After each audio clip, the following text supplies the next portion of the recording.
El vapor de mi estofado, ese que mi Ricardo amaba desde niño, llenaba la cocina con un aroma a hogar, a recuerdos y a domingos en familia.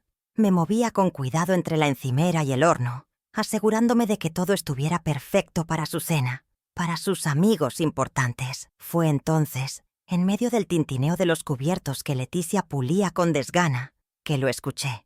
La voz de mi hijo, un susurro bajo, casi un secreto venenoso no destinado para mis oídos, pero que el silencio de la cocina me entregó con una claridad brutal. La presencia de mi madre en esta casa me molesta. Siempre arruina todo. El cucharón de madera se detuvo a medio camino de la olla. Mi mano tembló y el aire se volvió pesado, irrespirable, como si de repente me estuviera ahogando en el mismo aroma que por años había sido sinónimo de amor. Y lo más cruel, ¿saben? Es que no era su casa, era la mía. Cada azulejo de esa cocina fue elegido por mi difunto esposo y por mí. Cada grieta en la encimera cuenta una historia de cenas apresuradas, de tareas escolares hechas mientras la comida se cocía a fuego lento, de manos pequeñas buscando un trozo de pan. Escuchar esas palabras, en ese lugar sagrado, fue como si él tomara una brocha y pintara de gris cada uno de mis recuerdos más coloridos. Leticia, su esposa, solo asintió, con esa suficiencia que la caracteriza, validando el desprecio de mi hijo. De repente, me sentí una extraña, una inquilina molesta en el santuario que había construido con mis propias manos y con todo el amor de mi corazón. Era una profanación silenciosa, un puñal clavado en el alma de mi hogar. Allí estaban los dos, de espaldas a mí, creyéndome absorta en mis quehaceres de vieja.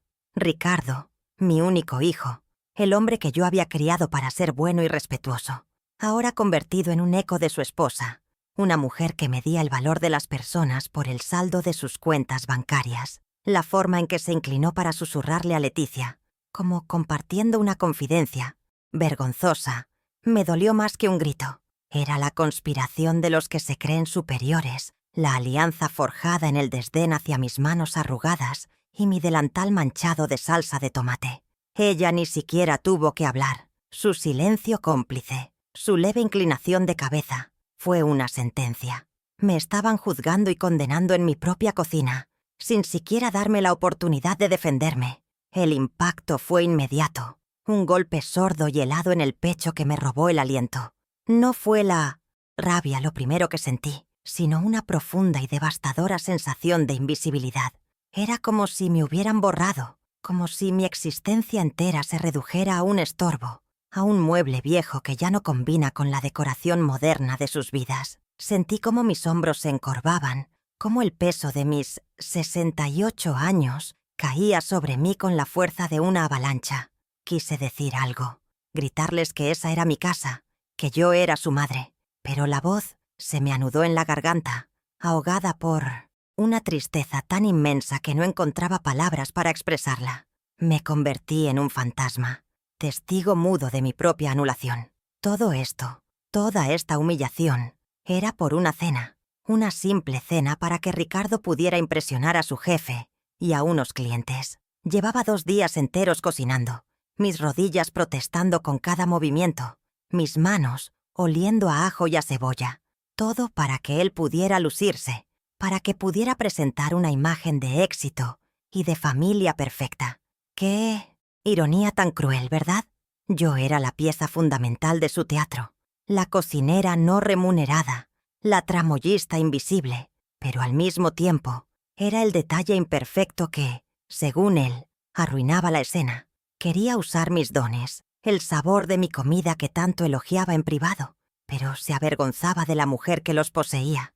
Me necesitaba, pero no me quería allí. En ese instante, mientras el estofado seguía burbujeando en la olla, ajeno a mi dolor, la imagen de un Ricardo de 5 años, con las rodillas raspadas, buscando consuelo en mi regazo, inundó mi mente. ¿En qué momento se había perdido ese niño? ¿En qué curva de su exitosa carrera había decidido que el amor de su madre era un lastre del que debía deshacerse? Repasé mentalmente los años, los sacrificios, las noches en vela cosiendo para pagar sus estudios, las veces que renuncié a mis propios anhelos para cumplir los suyos. ¿Acaso todo eso no significaba nada? ¿O era precisamente eso lo que le avergonzaba?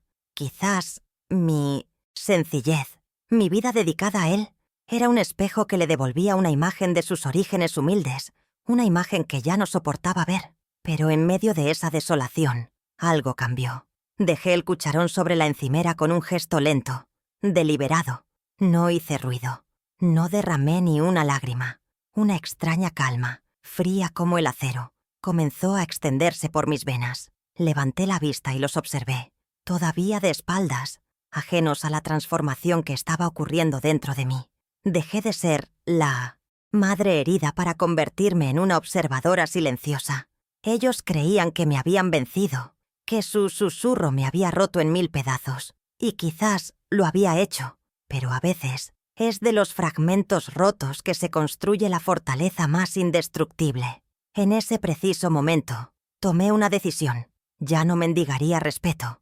No volvería a justificar mi existencia. Ellos no lo sabían, pero ese susurro no fue un punto final, fue un punto de partida. Continué con mis tareas, fingiendo una sordera que no sentía, moviéndome con la misma rutina de siempre, pero por dentro, un plan comenzaba a tejerse con los hilos de la dignidad que me quedaba. Ricardo y Leticia veían frente a ellos a una anciana frágil, una sombra del pasado. No tenían la menor idea de la mujer que realmente soy, ni de los recursos que mi amado esposo, un hombre mucho más sabio que ellos, me había dejado. Pensaban que yo era el estorbo, pero pronto, muy pronto, descubrirían que yo era la dueña no solo de esa casa, sino también de mi propio destino. Y esa cena, la que yo estaba preparando para ellos, sería la última cena de mi antigua vida. Permítanme que me presente como es debido, ahora que el torbellino de la humillación me ha dejado un momento para respirar. Mi nombre es Carmen Vargas. Tengo 68 años recién cumplidos, aunque hoy siento como si tuviera 100. Llevo una década viuda, 10 años aprendiendo a navegar los días sin el ancla que era mi Roberto, mi amado esposo. Él era el faro que guiaba mi vida. Y desde que se fue, a veces siento que navego en una niebla espesa, aferrándome a los pequeños rituales cotidianos para no perder el rumbo. La soledad se ha convertido en una compañera constante, a veces silenciosa, y otras veces, como esta noche, gritándome al oído que ya no le importo a nadie. Vivo en esta casa, la que construimos juntos, y cada rincón es un susurro de su recuerdo, un eco de su risa que el tiempo no ha logrado borrar del todo. Mis días transcurren con una sencillez que a muchos les parecería aburrida, pero que para mí es un salvavidas. Vivo de la modesta pensión que Roberto me dejó, administrando cada céntimo con el mismo cuidado con el que él administraba su taller. No me falta nada esencial, al menos en lo material. Mi rutina es mi consuelo. Me levanto con el sol, cuido de mi pequeño jardín, un trozo de tierra donde las rosas de Roberto todavía florecen con una terquedad que admiro y que intento imitar. Luego, paso las horas tejiendo, mis agujas creando, patrones intrincados que mantienen mis manos y mi mente ocupadas, fabricando suéteres y mantas para unos nietos a los que apenas veo, un amor tangible que se acumula en un armario, esperando un destino que quizás nunca llegue. La cocina, que hoy se sintió como un campo de batalla, suele ser mi refugio. Preparo los platos que le gustaban a mi esposo y los que le encantaban a Ricardo cuando era un niño que corría a mis brazos con las rodillas sucias. El aroma del ajo sofrito, del comino, de la canela, son los perfumes de mi identidad, la herencia inmaterial que quería dejarle a mi hijo. Pero él ya no viene a probar mi comida. Sus visitas son escasas, apresuradas, llenas de llamadas telefónicas y de una impaciencia mal disimulada. Así que cocino para mí, para llenar la casa con aromas de vida y para sentir que, de alguna manera, sigo cuidando de los míos, aunque sea en ausencia. Es una forma de aferrarme a la mujer que fui. La madre, la esposa, soy por naturaleza una mujer de fuerza, silenciosa. Siempre lo he sido. Roberto solía decir que yo tenía la resistencia de un roble, capaz de soportar las peores tormentas sin quebrar una sola rama. Enfrenté la escasez, las enfermedades, las preocupaciones que conlleva criar a un hijo, y siempre lo hice con la cabeza en alto, sin quejarme. Pero esa fortaleza se ha ido erosionando con los años de soledad. La ausencia de Roberto dejó una fisura en mi alma, y la distancia de Ricardo ha ido ensanchando esa grieta poco a poco. Su desprecio, sus palabras de hoy, han sido el golpe final que amenaza con derrumbarlo todo. Me siento expuesta, frágil, como un jarrón antiguo lleno de fracturas que cualquier roce podría hacer estallar en pedazos. Sin embargo, incluso en mi vulnerabilidad, sé que dentro de mí yace una semilla de esa antigua resiliencia. La siento ahora, una pequeña brasa que se niega a extinguirse a pesar del viento helado de la ingratitud. Es la herencia de mi madre, una campesina que araba la tierra con sus propias manos, y la de mi padre, un hombre que nunca se rindió. Esa fuerza está en mi sangre, en la memoria de mis músculos. Ricardo y Leticia solo ven a una anciana que depende de ellos, una figura decorativa y molesta. No tienen idea de la mujer que se esconde detrás de estas arrugas, la que luchó contra viento y marea para darles la vida regalada, de la que hoy disfrutan y de la que tanto presumen ante sus amistades. Mis manos, por ejemplo. Hoy las miraba mientras picaba las verduras. Están manchadas por la edad y la tierra del jardín. Las venas son como ríos secos sobre un mapa de piel fina. Leticia una vez me sugirió que usara cremas caras para disimular la vejez. Ella no entiende que estas manos son el testimonio de mi vida. Son las manos que acunaron a mi hijo, que cosieron su ropa, que trabajaron sin descanso para pagar su educación. Cada arruga es una medalla de honor, cada mancha una historia de sacrificio. Son las manos de una trabajadora, de una madre, de una superviviente. Y son estas mismas manos las que, ahora, comenzarán a construir mi futuro. Un futuro donde no tendré que pedir permiso para existir. La gente a menudo confunde mi silencio con debilidad. Como no levanto la voz, como prefiero la paz a la confrontación, piensan que pueden pasar por encima de mí sin consecuencias. Mi esposo me entendía. Él sabía que mi silencio no era vacío, sino un espacio para observar, para pensar, para planificar. Tú juegas al ajedrez, Carmen, me decía, mientras los demás juegan a las damas. Y tenía razón. Nunca he sido impulsiva. Siempre he meditado cada movimiento. Y el movimiento que estoy a punto de hacer ha estado gestándose en el fondo de mi ser durante mucho tiempo, esperando el momento adecuado, el empujón necesario. El susurro de mi hijo no fue un insulto, fue una señal. Me aferro a mis recuerdos, sí, pero no soy una prisionera del pasado. Las fotografías en la repisa son mis compañeras, no mis carceleras. Me recuerdan de dónde vengo y todo lo que he sido capaz de superar. Hay una foto de Ricardo, el día de su graduación de la universidad. Sus ojos brillaban de orgullo y gratitud mientras me abrazaba. ¿Dónde quedó ese hombre? ¿Qué le hizo olvidar que ese diploma, esa toga y ese birrete fueron comprados con el sudor de mi frente y la venta de las joyas de mi madre? Miro esa foto y no siento rencor, sino una extraña compasión por el hombre perdido que soy. Pero mi compasión ya no será su excusa. Esta noche, después de que se fueron, me miré en el espejo del recibidor. Vi el reflejo de una mujer de 68 años, con el cabello plateado y los ojos cansados, pero había algo más, una chispa, una llama diminuta que se encendía en el fondo de mis pupilas. Era la determinación. Era el resurgir de la Carmen que había olvidado que existía. Ya no era solo la viuda de Roberto o la madre de Ricardo. Era Carmen Vargas, una mujer completa. Una mujer con un pasado de sacrificios, sí, pero también con un futuro por reclamar. Y estaba dispuesta a hacerlo, no con gritos ni con venganzas, sino con la silenciosa e implacable fuerza de la dignidad. Sé que muchos de ustedes han pasado por momentos en los que se han sentido menospreciados, ignorados por aquellos a quienes han entregado su vida. Me pregunto, ¿alguna vez se han sentido invisibles para las personas que más aman? Me reconfortaría mucho leer sus historias y saber que no estoy sola en este sentimiento. Cuéntenmelo en los comentarios, por favor. Mi familia, lo que queda de ella, es un pequeño archipiélago. Yo estoy en una isla, y ellos, mi hijo Ricardo, su esposa Leticia, y mis 2 nietos, Mateo y Sofía, habitan otra. muy lejana. Ricardo es mi único hijo, el sol alrededor del cual giró mi universo durante más de 40 años. Y mis nietos son 2 estrellas fugaces en mi cielo. Conozco sus rostros más por las fotografías que Leticia publica en sus redes sociales que por tenerlos en mi regazo. Ella siempre tiene una excusa para mantenerlos a distancia.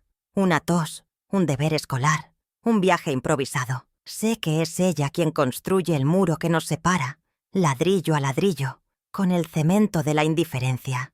Y me duele que Ricardo, mi propio hijo, se haya convertido en el guardián de esa fortaleza que me excluye. El principal arquitecto de mi dolor, sin embargo, no es Leticia, es mi Ricardo. A ella la veo como una fuerza externa, una mala influencia, pero es en él donde reside la verdadera traición.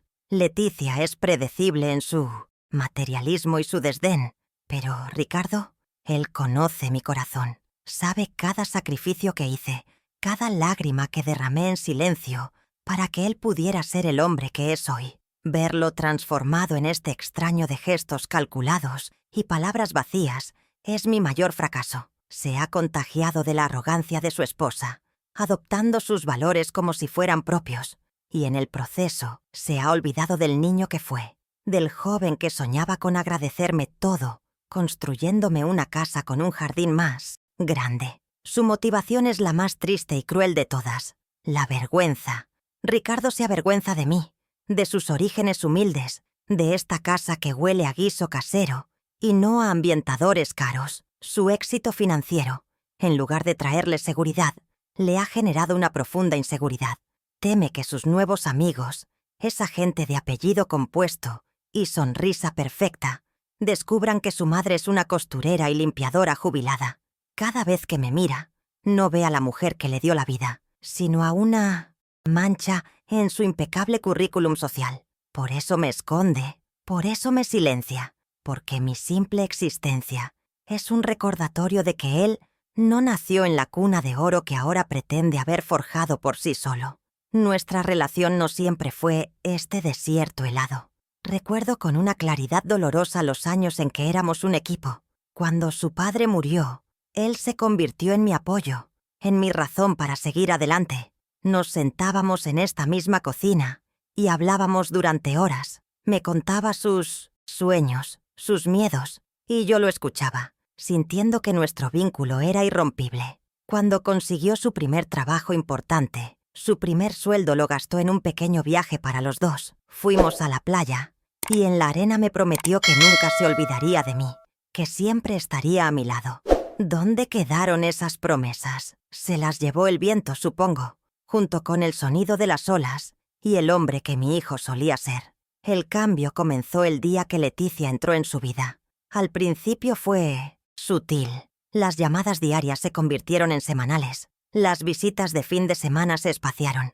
Empezó a criticar, con una falsa amabilidad, mi forma de vestir, mi decoración, mis costumbres. «Mamá, eso ya no se usa», decía, repitiendo las frases que seguramente escuchaba de ella. Yo, en mi ceguera de madre, pensaba que solo quería lo mejor para mí, que intentaba modernizarme. No me di cuenta de que no estaba tratando de actualizarme, sino de borrarme, de moldearme en una versión de madre más aceptable para su nuevo y brillante mundo, una que no desentonara en sus cenas elegantes ni en sus fotos familiares. Recuerdo un episodio en particular, hace un par de años, para mi cumpleaños. Yo solo les pedí que vinieran al almorzar, que comiéramos mi estofado, como en los viejos tiempos. En su lugar, llegaron tarde, con una caja enorme. Dentro había un robot de cocina de última generación, un aparato con 1000 botones y una voz metálica que prometía hacerme la vida más fácil. Sonreí y les di las gracias, pero por dentro mi corazón lloraba. Yo no quería una máquina que cocinara por mí. Los quería a ellos, sentados a mi mesa, compartiendo una conversación. Ese día entendí que habían empezado a reemplazar la presencia con regalos, el tiempo con dinero. Era más fácil comprar mi afecto que dármelo. Leticia, por su parte, nunca se esforzó en disimular su desprecio. Para ella, yo soy un vestigio de una vida que Ricardo tuvo la suerte de dejar atrás. Me mira con una mezcla de lástima y superioridad, como si fuera una pieza de museo, un objeto antiguo y polvoriento. Sus conversaciones conmigo son siempre un monólogo sobre sus viajes, sus compras, la escuela de élite de los niños. Nunca me pregunta cómo estoy, qué siento, qué necesito. Para ella no soy una persona, soy la madre de Ricardo, un papel secundario y molesto en la magnífica obra de teatro de su vida. Su influencia ha sido tan profunda que ha convencido a mi hijo de que el amor y el respeto son transacciones, no sentimientos. Así, a lo largo de los años, el abismo entre nosotros se hizo cada vez más grande. De las críticas sutiles pasaron al olvido evidente, y del olvido a la humillación silenciosa, como la de esta noche. Cada llamada no devuelta, cada invitación cancelada, cada visita apresurada ha sido una palada de tierra sobre el ataúd de nuestra relación. He intentado hablar con él, preguntarle qué había cambiado, por qué se sentía tan distante, pero sus respuestas son siempre las mismas. Estás imaginando cosas, mamá. Estoy muy ocupado. No seas tan dramática.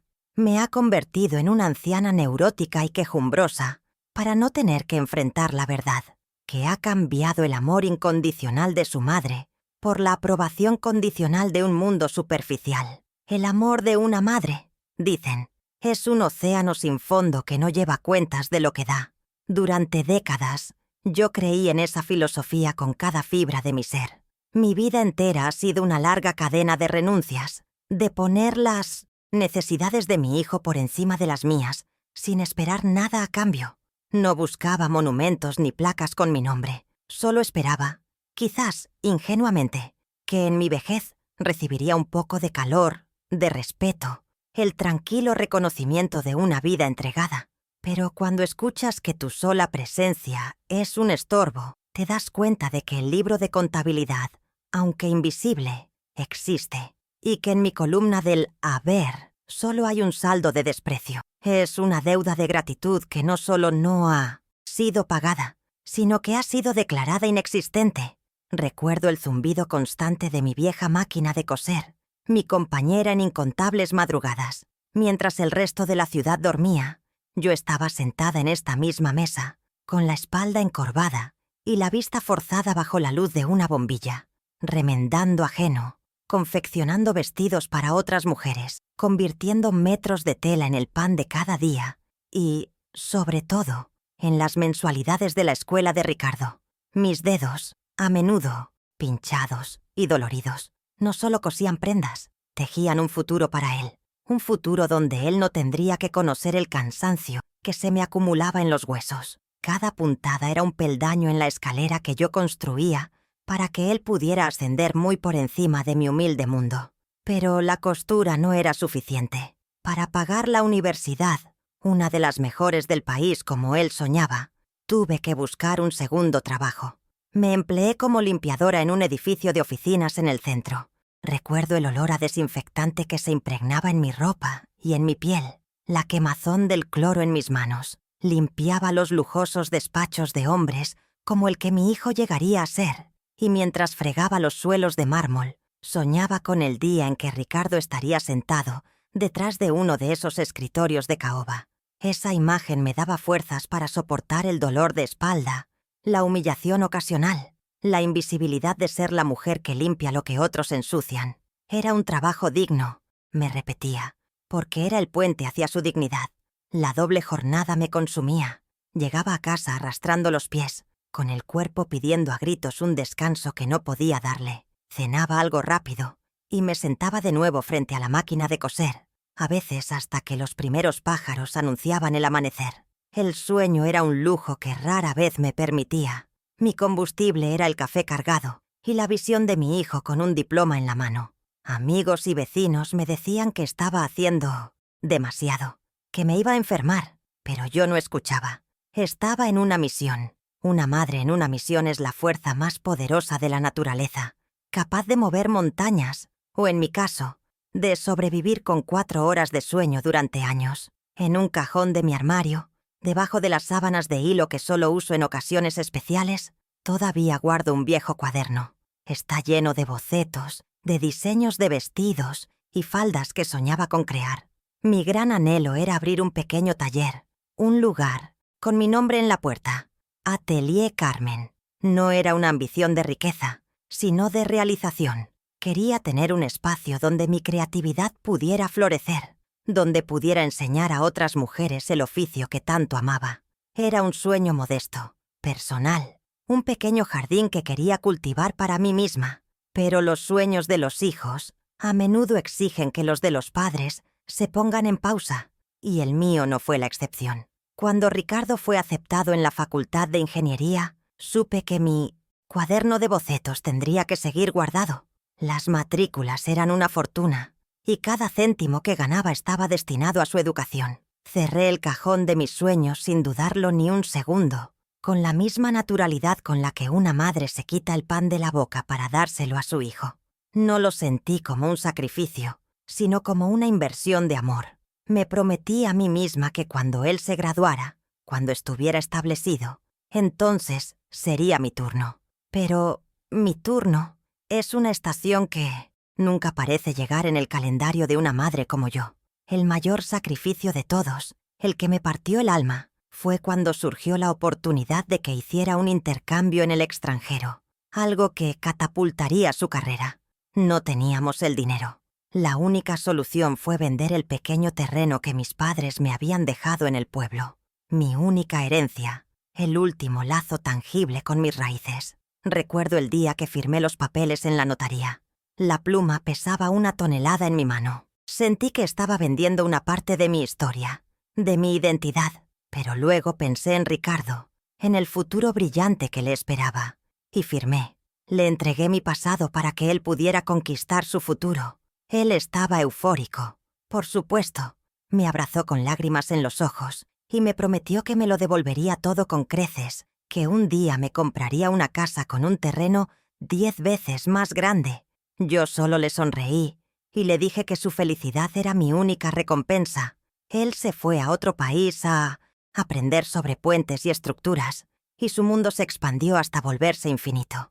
Mientras tanto, mi mundo seguía siendo el mismo. Las 4 paredes de esta casa, el zumbido de mi máquina y el olor a cloro. Pero no me importaba, porque cada postal que me enviaba, cada llamada contándome sus logros, era la prueba de que mi sacrificio había valido la pena. Ahora vivo en esta modesta casa, mientras él reside en una mansión en un barrio cerrado, esa que mi sacrificio ayudó a cimentar. Conduce un coche alemán que cuesta más de lo que yo he ganado en toda mi vida. Él y Leticia viajan por el mundo, se hospedan en hoteles de lujo y cenan en restaurantes con estrellas Michelin. Y lo sé porque Leticia se encarga de que todo el mundo lo vea en sus redes sociales. Miro esas fotos y veo el abismo que nos separa. Un abismo construido con el dinero que mi amor incondicional le ayudó a conseguir. No pido su riqueza, nunca la he querido. Solo pido que recuerde quién pagó los cimientos de su castillo. Por eso su susurro en la cocina fue tan devastador. No fue solo una crítica o una queja, fue la negación total de esta historia.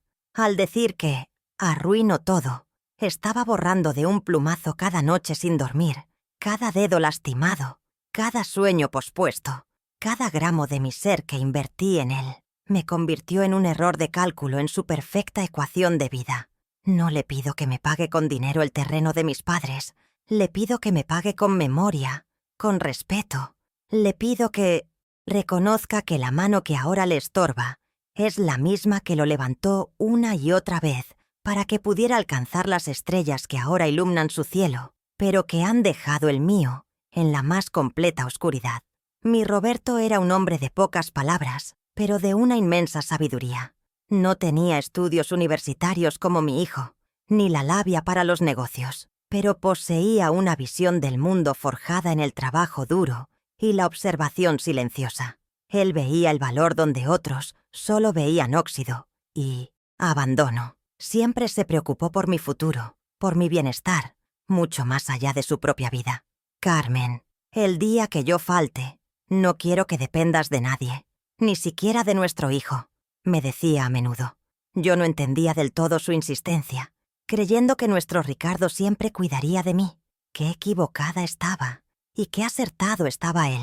Mi esposo me conocía mejor de lo que yo me conocía a mí misma, y por eso me dejó un escudo, un arma secreta que yo había olvidado por completo. Además de esta casa, que es el cuerpo de mis recuerdos, Roberto me dejó en herencia su vieja oficina mecánica, un local situado en un barrio industrial que, en aquella época, era una zona olvidada y polvorienta de la ciudad.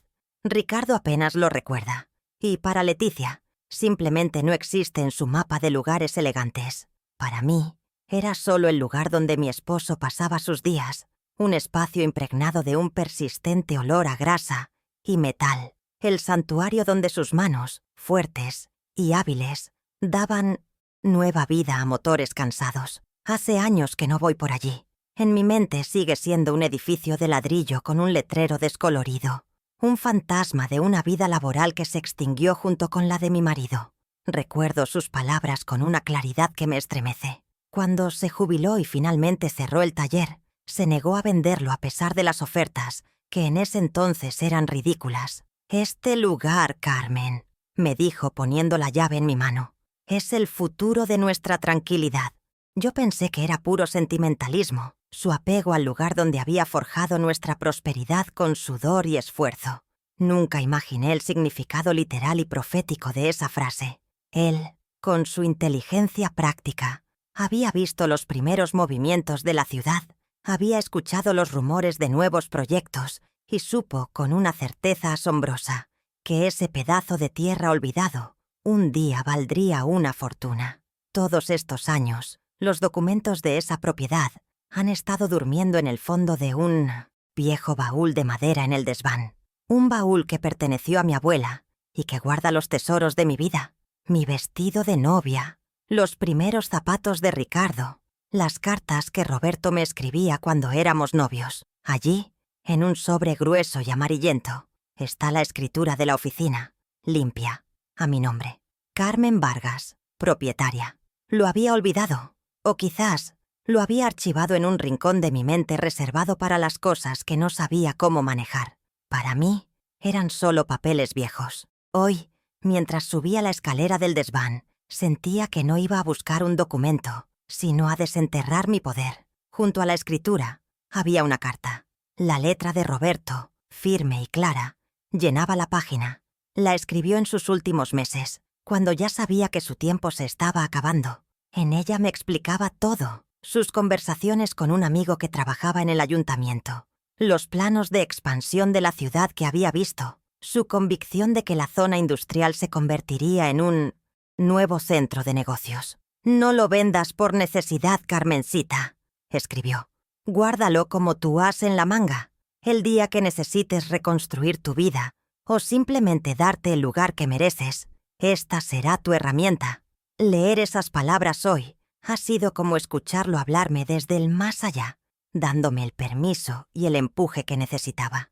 Ricardo, en una de las pocas veces que hablamos del tema, se refirió al taller como ese trastero viejo y sin valor de papá. Leticia, estoy segura, ni siquiera sabe de su existencia. Su desdén y su ignorancia han sido, irónicamente, mis mejores aliados. Han subestimado no solo a mí, sino también el legado de mi esposo.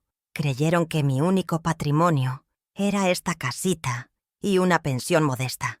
Mientras ellos me veían como una carga, como un pasivo en su brillante balance de vida, yo era, sin saberlo, la dueña de un activo cuyo valor podría cambiar las reglas del juego para siempre. El susurro de mi hijo en la cocina no solo despertó mi dignidad, también despertó la memoria del regalo de mi esposo, el futuro de mi tranquilidad. Tras la infame cena, un silencio denso se instaló durante varios días. Yo esperaba una llamada, una disculpa, un torpe intento de enmienda por parte de Ricardo. Pero cuando su nombre finalmente apareció en la pantalla de mi teléfono, su voz sonaba alegre, despreocupada, como si nada hubiera pasado. Me preguntó por mi jardín, por mi salud, con una normalidad tan forzada que resultaba grotesca. Esta, entendí, era su nueva estrategia, la negación. Pretender que las palabras crueles nunca existieron, que el dolor que me causaron era solo producto de mi imaginación. Es una forma de violencia muy sutil, ¿saben? te hacen dudar de tu propia cordura, te aíslan en tu sufrimiento hasta que crees que tú eres el problema. Pero yo sabía lo que había oído. Una semana después, el conflicto subió de nivel. Leticia apareció en mi puerta sin avisar, y no venía sola. La acompañaba un joven de aspecto pretencioso que, según me informó, era su diseñador de interiores. Con una sonrisa que no le llegaba a los ojos, me anunció que había decidido darle un poco de vida a mi sala de estar como un regalo. Empezó a señalar mis muebles, los que Roberto y yo habíamos elegido con tanto esmero, llamándolos anticuados, sombríos. Fue una invasión en toda regla, un asalto a mi espacio vital, a la geografía de mis afectos. Quería transformar mi hogar en una extensión de su mundo aséptico y sin alma. Me negué, por supuesto. Le expliqué con toda la calma que pude reunir que cada objeto en esa habitación tenía un significado para mí, que yo no vivía en una revista de decoración, sino en un hogar lleno de historia. Leticia me miró con lástima, como si yo fuera una anciana senil aferrada a sus trastos. «Carmen, por favor, déjate ayudar. Un ambiente más moderno te levantará el ánimo», insistió. A pesar de mi negativa, 2 días después, un camión de reparto dejó en mi puerta un sillón de diseño, carísimo y absurdamente incómodo, de un color blanco que gritaba en medio de mis tonos cálidos de madera. Lo dejaron en el centro de la sala, como un monumento a su prepotencia. El siguiente golpe llegó en un escenario público, lo que lo hizo aún más doloroso. Era la función de teatro de mi nieta Sofía en su colegio de élite. Conseguir que me invitaran fue una odisea, una batalla de varias llamadas telefónicas en las que tuve que casi suplicar. Al final, accedieron. En el vestíbulo, antes de que empezara la obra, Ricardo estaba charlando animadamente con un grupo de padres. Cuando me acerqué, me presentó de la forma más fría y distante que se pueda imaginar. «Les presento a Carmen», dijo, sin añadir «mi madre» o «la abuela de Sofía», simplemente «Carmen». Con esa sola palabra me despojó de mi identidad. Me convirtió en una desconocida, una acompañante anónima. Sentí cómo las sonrisas amables de los otros padres se teñían de confusión. Me miraban, luego a Ricardo, intentando encajar la pieza que faltaba en el rompecabezas. Yo, por mi parte, sentí que el suelo se abría bajo mis pies. La humillación fue profunda, un corte limpio y helado. Durante toda la obra, vi a mi nieta brillar en el escenario, pero la alegría que debía sentir estaba empañada por esa presentación. No era un simple descuido, era una declaración pública. Era Ricardo diciéndole a su mundo que yo no pertenecía a él, que era una figura marginal, a la que no valía la pena darle un lugar en su prestigiosa vida familiar. Aplaudí con «Decíamos» el resto, pero mis manos se sentían de plomo. La manipulación se volvió más directa poco después. Ricardo vino a verme solo, con un semblante serio que ensayaba preocupación. Se sentó en el sillón nuevo y horrible que su mujer me había impuesto, y después de un largo preámbulo sobre lo mucho que se preocupa por mí, fue directo al grano. Quería que le firmara un poder notarial para administrar mis bienes. «Es para facilitarte la vida, mamá», argumentó con voz suave y convincente.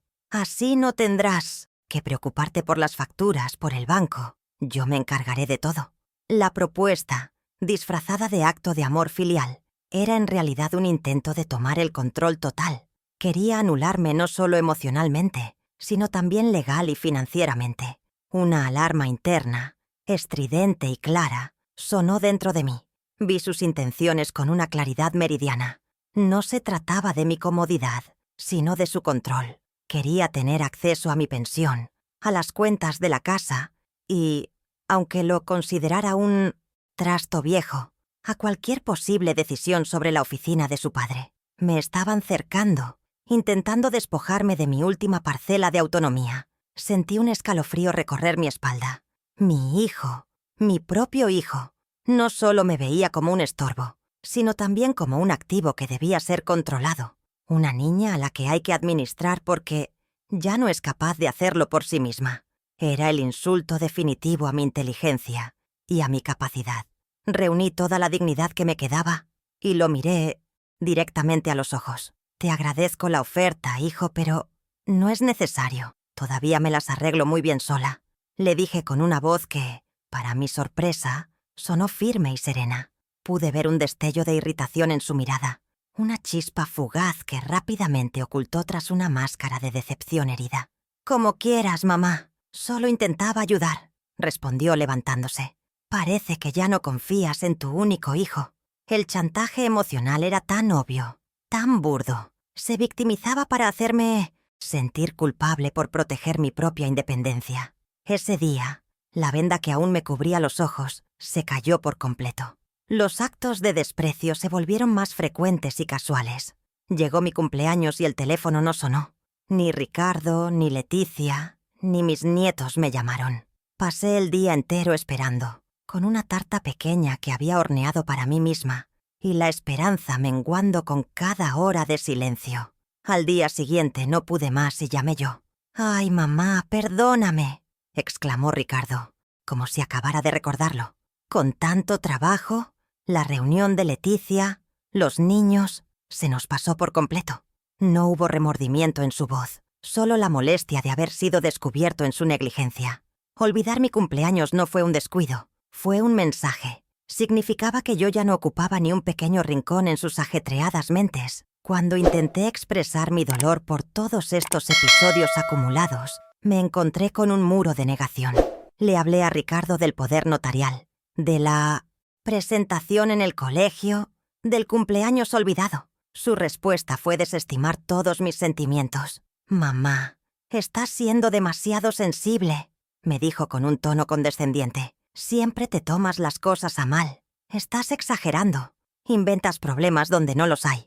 Era la táctica del gaslighting en su forma más pura. Hacerme creer que yo era la loca, la conflictiva, la que interpretaba mal sus buenas intenciones. Por un momento terrible, casi le creí. ¿Y si era verdad? ¿Y si me estaba convirtiendo en una anciana amargada e irracional? Esa duda es un veneno que te carcome por dentro. Te hace cuestionar tu propia percepción de la realidad. ¿Había imaginado el desprecio en su voz? ¿Estaba siendo injusta? Me sentí perdida, a la deriva en un mar de confusión. Pero entonces, como un faro en la oscuridad, recordé con una claridad absoluta sus palabras en la cocina. «La presencia de mi madre me molesta. Siempre arruina todo». Eso no fue una exageración. No fue una interpretación. Fue la verdad desnuda y brutal. Aferrarme a ese recuerdo doloroso se convirtió en mi ancla. La prueba irrefutable de que no estaba loca, sino que estaba siendo maltratada de una forma deliberada y cruel. La estocada final, la que aniquiló cualquier esperanza restante, llegó a través de una pantalla. Una tarde, mientras miraba sin mucho interés las redes sociales, apareció una foto de Leticia. Estaban los 4 en una playa de arena blanca y aguas turquesas. Ricardo abrazaba a los niños. Todos sonreían a la cámara.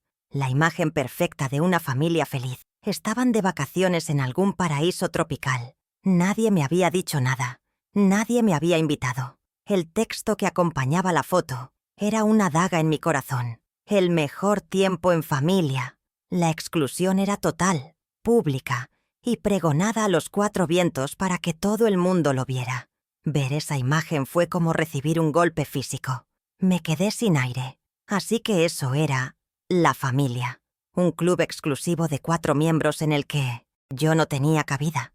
Me habían amputado de sus vidas de la manera más pública posible, exhibiendo su felicidad como un trofeo del que yo no era digna de participar. Lloré. Lloré no solo por la exclusión, sino por la crueldad de hacerlo tan visible. No bastaba con ignorarme en privado. Tenían que asegurarse de que yo y todos sus conocidos supiéramos que su círculo de amor estaba completo y cerrado, y que yo estaba irrevocablemente fuera de él. Esa noche, sin embargo, mis lágrimas se secaron. El dolor no desapareció, pero se transformó, se solidificó dentro de mí, convirtiéndose en una resolución fría y dura como el diamante. Cada insulto, cada manipulación, cada acto de desprecio que me habían infligido, dejó de ser una herida para convertirse en combustible para el motor de mi plan. Habían intentado romper mi espíritu, pero en su lugar habían forjado a una nueva Carmen, una mujer que ya no lloraría por el amor que no recibía, sino que lucharía por el respeto que merecía. El tiempo del luto por mi hijo perdido había terminado. Era la hora de la acción. El punto de ruptura no fue un estallido de furia ni un portazo. No hubo gritos ni platos rotos. Fue un momento de una quietud absoluta. La noche en que vi la fotografía de sus vacaciones. Después de que la última lágrima se secara en mi mejilla, me quedé mirando la pantalla del teléfono. La imagen de su familia perfecta, brillando en la oscuridad de mi sala. Y en ese silencio, algo dentro de mí hizo clic. Fue un sonido mudo, imperceptible, el sonido de una puerta que se cierra para siempre.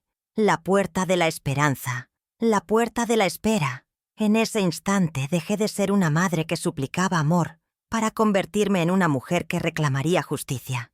Ya no se trataba de ellos, de lo que me daban o me quitaban. A partir de ese momento, se trataría de mí. Fue una sensación extrañamente liberadora. Durante años había cargado con el peso de su indiferencia, intentando encontrar la fórmula mágica para recuperar su cariño, culpándome por su distancia. Pero esa noche, ese peso se desvaneció. Comprendí una verdad muy simple y a la vez muy dolorosa. No se puede obligar a nadie a amarte, ni a respetarte, ni a valorarte. El amor y el respeto se dan, o no se dan, y a mí simplemente no me los daban. Aceptar eso fue como quitarme unas cadenas que ni siquiera sabía que llevaba puestas. El dolor seguía ahí, por supuesto, pero ya no era un ancla que me hundía. Se había transformado en una brújula que me señalaba una nueva dirección, un norte llamado dignidad. A la mañana siguiente me levanté antes del amanecer. Mis movimientos ya no eran los de una anciana resignada, sino los de una mujer con una misión. Subí al desván con una agilidad que me sorprendió a mí misma y me dirigí directamente al viejo baúl de madera de mi abuela.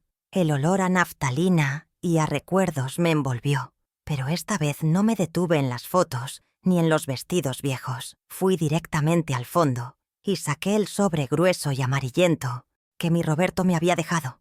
Lo sostuve en mis manos y por primera vez no sentí la carga de una responsabilidad que no entendía, sino el peso sólido y real de una oportunidad, de una llave que podía abrir una nueva vida. Me senté en el suelo polvoriento del desván y volví a leer la carta de mi esposo. Sus palabras, que antes me parecían lejanas y complejas, ahora resonaban con una claridad meridiana. Eran un mapa, unas instrucciones precisas legadas por el hombre que mejor me había conocido. Él había anticipado mi soledad, mi vulnerabilidad, y me había dejado las herramientas no solo para sobrevivir, sino para prevalecer. Mientras mis dedos recorrían su caligrafía, sentí su presencia a mi lado, animándome, dándome la fuerza que necesitaba para dar el siguiente paso. Esta ya no era solo mi lucha, era una forma de honrar su amor y su visión de futuro, de demostrar que su fe en mí no había sido en vano. Sabía que no podía emprender este viaje sola. El mundo de los negocios, de los bienes raíces, de los contratos, era un idioma extranjero para mí. Necesitaba un traductor, un guía, un aliado de confianza. Y solo había una persona en el mundo en la que podía pensar: el señor Alejandro, un contador jubilado, que había sido el mejor amigo de Roberto desde la infancia. Era un hombre recto, de principios inquebrantables, con una mente brillante para los números y un profundo sentido de la lealtad. A pesar de su edad, seguía siendo tan agudo como siempre y, lo más importante, siempre me había tratado con un cariño y un respeto que contrastaban brutalmente con la actitud de mi propio hijo. Con el corazón latiendo con una mezcla de nervios y determinación, busqué su número en mi vieja agenda de teléfonos. Mi mano no tembló al marcar. Cuando escuché su voz amable al otro lado de la línea, sentí una oleada de alivio. Le expliqué que necesitaba su consejo sobre unos papeles que Roberto me había dejado, un asunto familiar. No entré en detalles. La discreción era mi mejor arma en este momento. Acordamos vernos al día siguiente en su casa. Al colgar el teléfono, sentí que la primera pieza de mi plan, de mi silenciosa revolución, acababa de encajar perfectamente en su lugar. Por primera vez en mucho tiempo, no me sentía sola. Mi comportamiento hacia Ricardo y Leticia cambió radicalmente, y eso los descolocó por completo. Cuando él me llamó unos días después, Con su habitual tono de falsa preocupación, yo respondí con una serenidad que lo dejó perplejo. No hubo reproches por las vacaciones, ni quejas por su silencio, ni la habitual nota de tristeza en mi voz. Fui cortés, concisa, casi distante. Esta nueva Carmen, una mujer que no pedía, que no reclamaba, que no parecía necesitar nada de él, era un enigma que no sabía cómo descifrar. En su arrogancia, seguramente pensó que finalmente me había resignado, que había aceptado mi lugar. No podía estar más equivocado. No me había rendido, simplemente había cambiado de estrategia. Así comenzó mi nueva vida. Una vida con un propósito secreto que me llenaba de energía cada mañana. Dejé de ser una víctima pasiva de las circunstancias para convertirme en la arquitecta activa de mi futuro.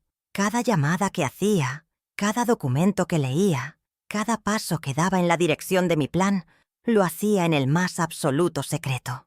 Me movía con la cautela y la paciencia de una jugadora de ajedrez que estudia el tablero, anticipando los movimientos del adversario. Ellos seguían jugando su partida de desprecio y humillación, sin saber que yo ya estaba jugando en un tablero completamente diferente, uno donde las reglas las ponía yo y donde el jaque mate era solo cuestión de tiempo. Mi reunión con el señor Alejandro fue el primer rayo de sol tras una larga y oscura tormenta. Me recibió en el estudio de su casa, un cuarto acogedor que olía a libros viejos y a café recién hecho.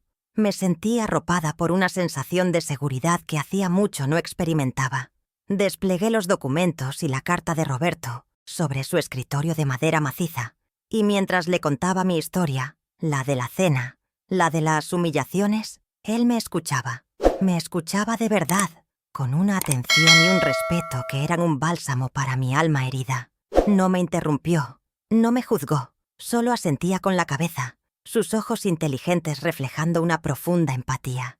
Cuando terminé de hablar, se tomó un largo momento para examinar los papeles. Se levantó y fue hacia una estantería, de donde sacó unos grandes mapas de 1600, planificación urbana de la ciudad.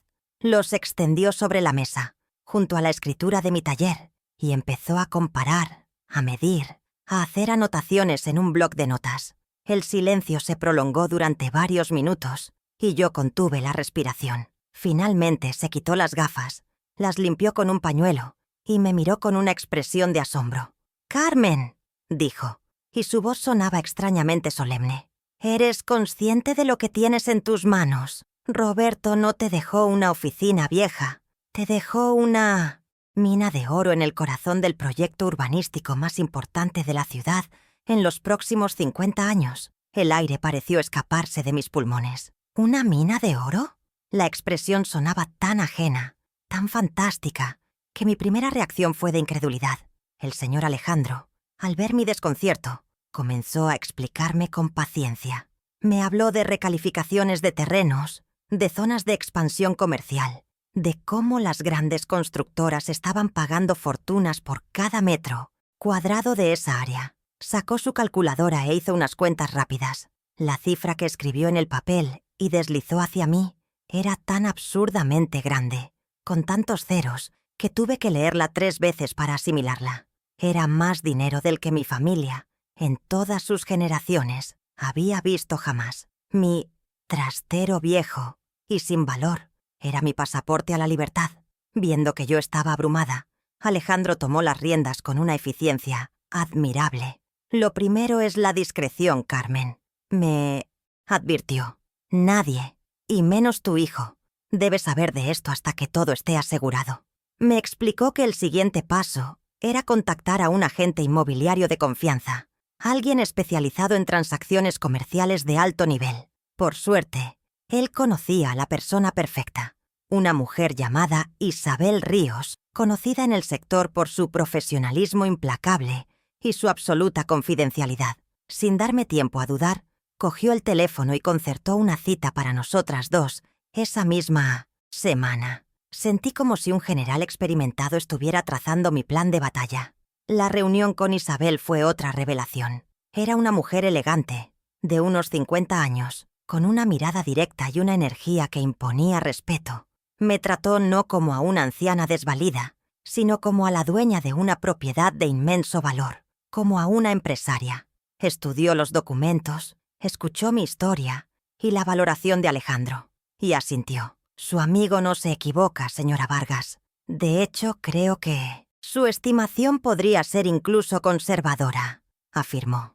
Me propuso una estrategia de venta a través de una subasta silenciosa, invitando solo a las 3 constructoras más grandes del país para maximizar el precio final. Salí de su oficina sintiéndome 10 centímetros más alta. Por primera vez, estaba en una habitación donde mi valor no se cuestionaba. Esa tarde, sentada en mi jardín, sentí una paz que no recordaba. Tenía un plan, tenía aliados, tenía un recurso que nadie esperaba. La sensación de tomar las riendas de mi propia vida, de dejar de ser un objeto a merced de los caprichos de otros para convertirme en el sujeto de mi historia, era embriagadora. ¿Te ha pasado alguna vez? Ese momento exacto en el que decides que ya basta y sientes cómo una nueva fuerza nace de tus propias cenizas. Si quieres seguir escuchando cómo recuperé mi vida, suscríbete y acompáñame en este viaje. Me encantaría saber que estás ahí. Siguiendo otro de los sabios consejos de Alejandro, decidí empezar a vivir mi nueva vida desde ese mismo instante. Me ayudó a conseguir un pequeño préstamo personal, usando la futura venta como garantía, para tener algo de liquidez y autonomía. Y lo primero que hice fue algo que no había hecho en 20 años, gastar dinero en mí, sin culpa. Fui a una de esas tiendas del centro que siempre miraba desde fuera y me compré ropa nueva. No prendas extravagantes, sino ropa de buena calidad, elegante, que me hiciera sentir bien. Entre mis compras había un abrigo de lana, de un precioso color azul. Al ponérmelo, sentí que no solo abrigaba mi cuerpo, sino también mi reencontrada autoestima. Como era de esperar, mi nuevo abrigo no pasó desapercibido. Ricardo y Leticia hicieron una de sus visitas relámpago, y los ojos de ella se clavaron inmediatamente en la prenda, colgada en el perchero. «Vaya, mamá, qué abrigo tan elegante», dijo Ricardo, con un tono que pretendía ser un cumplido, pero que destilaba sorpresa. Leticia fue más directa.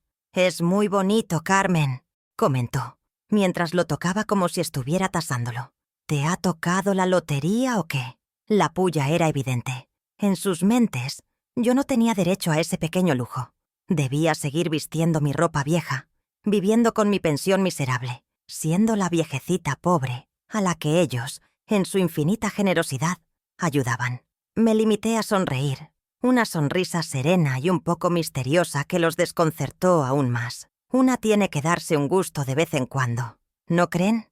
Respondí, sin darles más explicaciones. Vi cómo intercambiaban una mirada rápida, una de esas miradas cómplices que yo conocía tan bien. En su idioma, esa mirada significaba: la pobre vieja está perdiendo el juicio. Ahora le ha dado por derrochar el poco dinero que tiene. Su condescendencia, que antes me habría herido, ahora me causaba una secreta diversión. Que siguieran subestimándome. Su ceguera era mi mejor camuflaje, el escudo perfecto detrás del cual mi verdadero plan seguía avanzando, silencioso e imparable. Hice otro pequeño cambio, uno que era un lujo para mi cuerpo cansado. Contraté a un joven jardinero del barrio para que me ayudara con las tareas más pesadas del jardín. Durante años, había luchado sola contra las malas hierbas, podado los rosales con mi espalda dolorida, porque sentía que no podía permitirme ese gasto. Ahora, sentarme en el porche con una taza de té, viendo cómo unas manos jóvenes y fuertes hacían el trabajo por mí, me producía un placer inmenso. Era un acto de bondad hacia mí misma, un reconocimiento de que merecía cuidarme, de que no tenía que ser una mártir del sacrificio hasta el final de mis días. Estos pequeños actos de independencia eran las primeras olas de un tsunami que se estaba gestando en alta mar. Para mi hijo y mi nuera, eran solo las excentricidades inexplicables de una anciana. No podían ni imaginar que eran las manifestaciones de una revolución personal, el entrenamiento para la gran batalla que se avecinaba. Cada prenda nueva, cada hora de descanso que me permitía, era una declaración de intenciones. Estaba aprendiendo a ser Carmen Vargas de nuevo, no la madre de Ricardo, ni la viuda de Roberto, sino simplemente Carmen. Y esa mujer estaba descubriendo que era mucho más fuerte y mucho más rica en todos los sentidos de la palabra, de lo que nadie, ni siquiera ella misma, había soñado jamás. El escenario para el acto final no podría haber sido más perfecto. La fiesta de cumpleaños de Ricardo, celebrada en el impecable jardín de su mansión.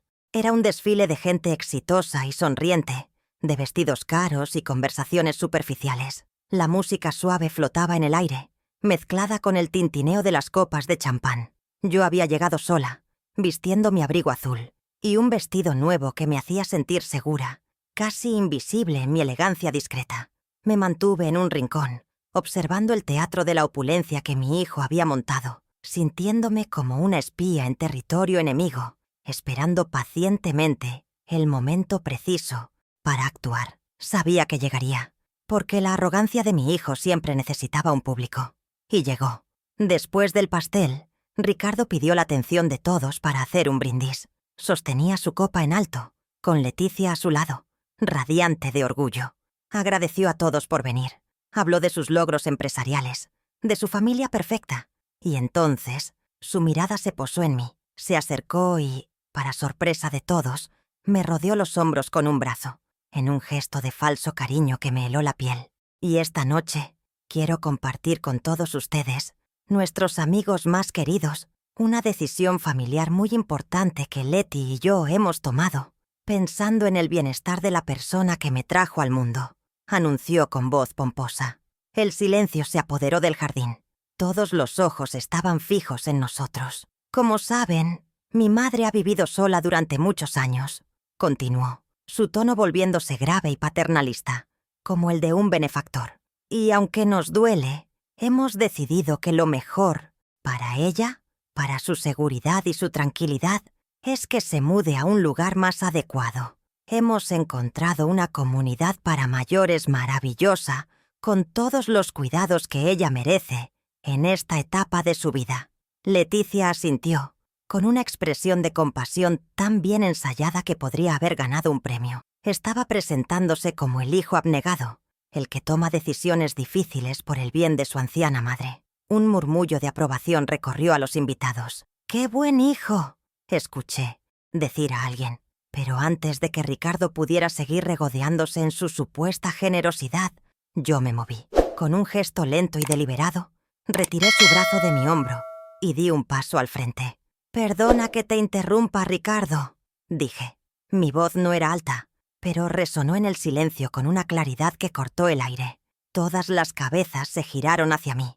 La sonrisa de mi hijo titubeó. Una sombra de confusión cruzó su rostro. No esperaba esta interrupción. Nunca esperaba que yo tuviera algo que decir.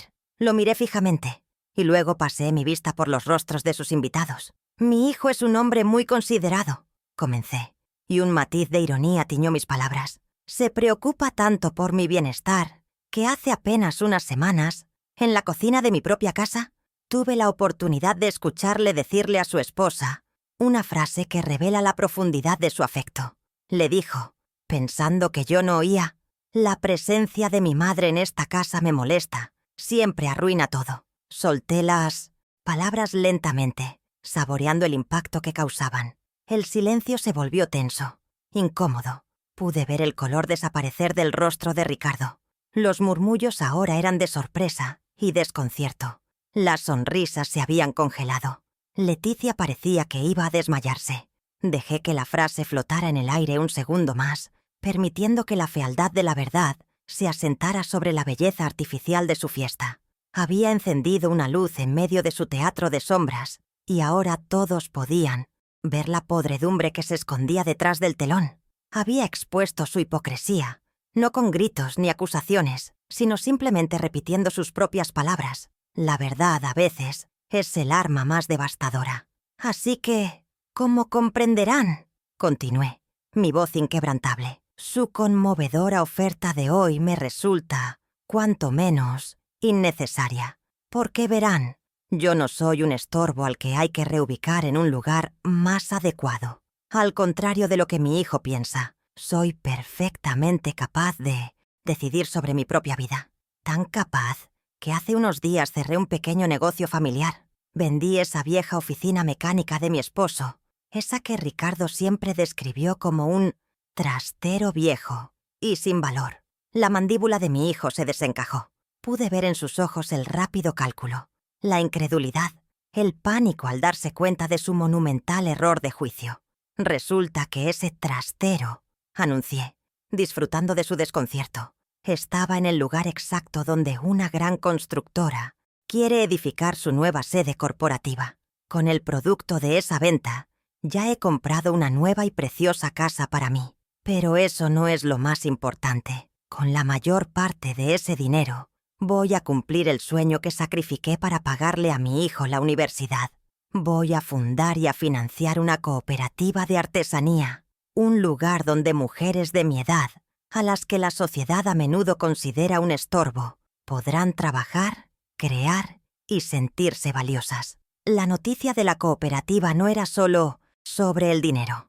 Era una declaración de principios. Levanté mi copa de agua, la única bebida que había tocado en toda la noche. Así que no, Ricardo, no me voy a una residencia. Me voy a mi nueva vida.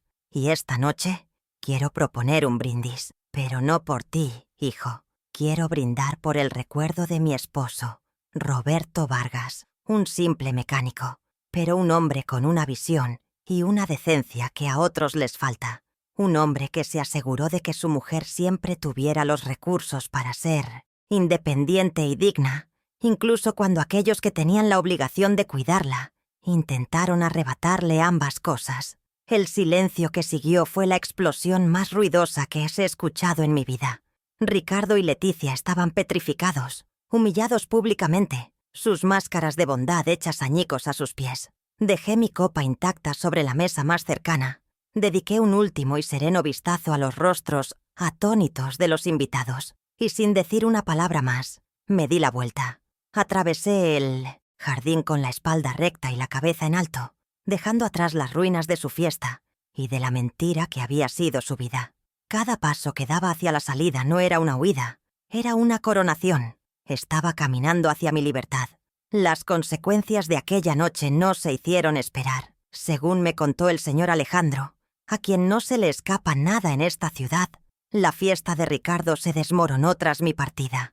Los invitados, incómodos y avergonzados, inventaron excusas y se marcharon, en un goteo de silencios elocuentes. La historia de la madre humillada y el hijo ingrato se extendió como la pólvora por su círculo social, ese mismo círculo ante el cual se habían esforzado tanto por parecer perfectos. De la noche a la mañana, pasaron de ser una pareja admirada a ser el objeto de susurros y miradas de soslayo. Su mayor tesoro, su imagen pública, había quedado irreparablemente empañada por la simple y llana verdad.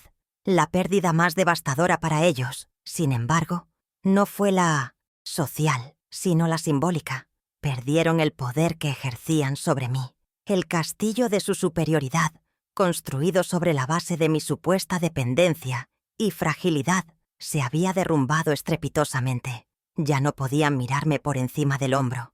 Ya no podían tratarme con esa condescendencia que reservaban para los inferiores. Yo ya no era la viejecita a la que había que manejar, sino una mujer independiente, con más recursos y, sobre todo, con una autoridad moral que ellos habían perdido para siempre. Esa noche les arrebaté el control de la narrativa de mi vida, y eso es algo que el dinero no puede comprar. Ahora vivo en mi nueva casa.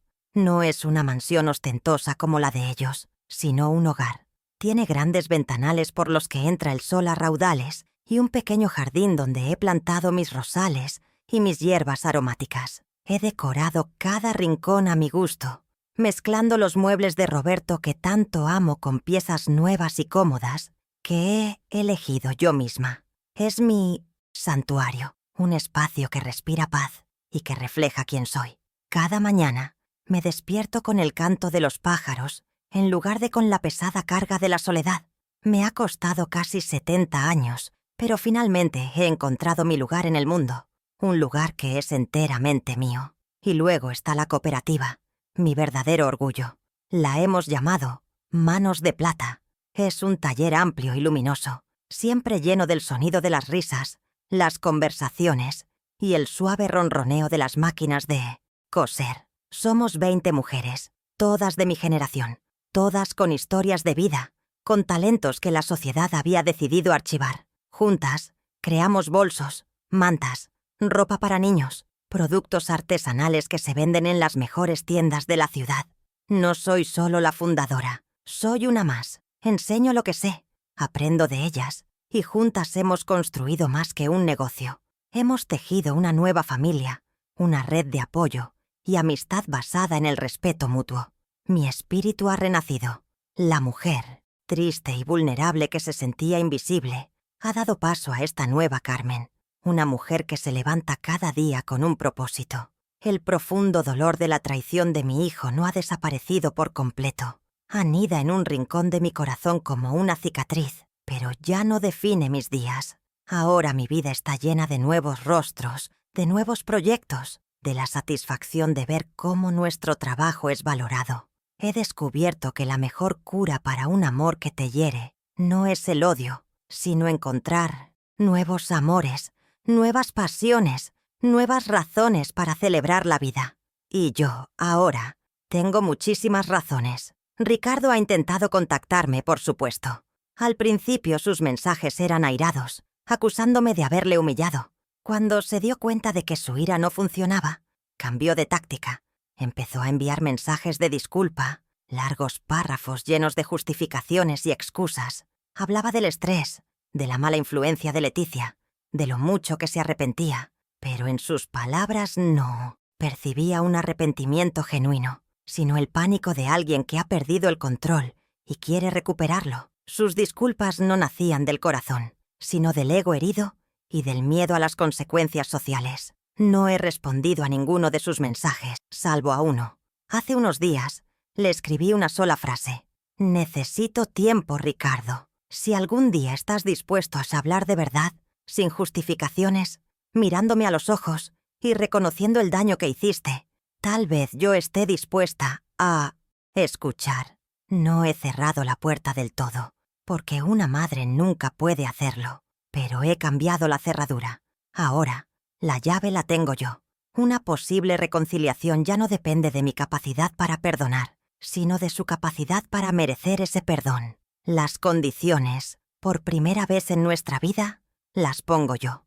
Así que aquí estoy, al final de este turbulento capítulo y al comienzo de uno nuevo y emocionante. Me he convertido en la líder de mi propia vida, rodeada de mis nuevas amigas, en la cooperativa, con mis manos ocupadas en crear belleza y mi corazón en paz, he encontrado una felicidad serena y sólida. La mujer que mi hijo intentó desechar ha resultado ser más fuerte y resiliente de lo que él jamás imaginó. He aprendido que nunca es tarde para reclamar tu dignidad, que el verdadero valor no reside en lo que tienes, sino en quién eres. Y yo, Carmen Vargas, soy una mujer que, a mis 68 años, por fin he aprendido a florecer. Si algo he aprendido en este último tramo de mi vida, es que la gratitud y el respeto son el cimiento sobre el que se construye cualquier relación familiar sólida. Sin ellos, hasta el amor más profundo se convierte en una estructura frágil, destinada a derrumbarse con el primer viento de desprecio. Durante demasiado tiempo, creí que mi amor incondicional sería suficiente para sostenerlo todo, pero el amor no puede ser una vía de un solo sentido. Debe ser un puente de 2 carriles, donde el cariño, el cuidado y el reconocimiento fluyan en ambas direcciones. Cuando un lado del puente se cierra, no podemos quedarnos esperando eternamente en la orilla. A veces, debemos tener el coraje de construir nuestro propio camino. He aprendido también que el valor de una persona, especialmente el de una madre o un padre que ha dedicado su vida a sus hijos, jamás debe medirse por su cuenta bancaria, por su productividad o por su juventud. El valor reside en la historia que llevamos escrita en la piel, en la sabiduría que se acumula en el corazón y en el legado de amor que hemos sembrado. Somos las raíces del árbol familiar, y aunque las ramas crezcan altas y frondosas, nunca deben olvidar que es de esas raíces de donde obtienen la fuerza para tocar el cielo. Cortar u ocultar esas raíces por vergüenza es condenarse a uno mismo a marchitarse. La lección más importante, sin embargo, ha sido sobre mi propio valor. Mi error fue permitir que la opinión de mi hijo se convirtiera en el espejo en el que yo me miraba cada día. Cuando él dejó de verme, yo dejé de verme a mí misma. La verdad es que nuestra dignidad no es un regalo que otros nos conceden, es un derecho inalienable que poseemos desde que nacemos y que tenemos la obligación de defender. Nunca es demasiado tarde para reclamarla. No importa si tienes 60, 70 u 80 años, mientras te quede un solo aliento de vida, tienes el poder de reescribir tu historia y de exigir el respeto que mereces. Por eso, si mi historia puede servir de algo, que sea como un recordatorio. No esperes a que una humillación te despierte. Mírate al espejo hoy y reconoce a la persona increíble que eres. Honra tus sacrificios, pero no te conviertas en su prisionera. Riega tus propios sueños, aunque lleven años dormidos en un cajón. Tu vida es tuya, y solo tú tienes el derecho de decidir cómo quieres vivirla. No permitas que nadie, ni siquiera las personas que más amas, te hagan sentir como un personaje secundario en tu propia película. Eres la protagonista, la directora y la guionista. Al final, mi historia no es una de venganza, sino de renacimiento. He perdonado, no porque ellos lo merezcan todavía, sino porque yo merezco la paz. He construido un nuevo mundo, no sobre las cenizas del viejo, sino sobre los cimientos sólidos del autorrespeto y la comunidad. Espero de corazón que mi viaje te inspire a emprender el tuyo, si es que lo necesitas. Gracias por acompañarme hasta el final, por escuchar la voz de esta mujer que aprendió a hablar de nuevo. Me encantaría saber qué es lo que te llevas de mi historia. Cuéntamelo, porque cada historia compartida nos hace un poco más fuertes a todos.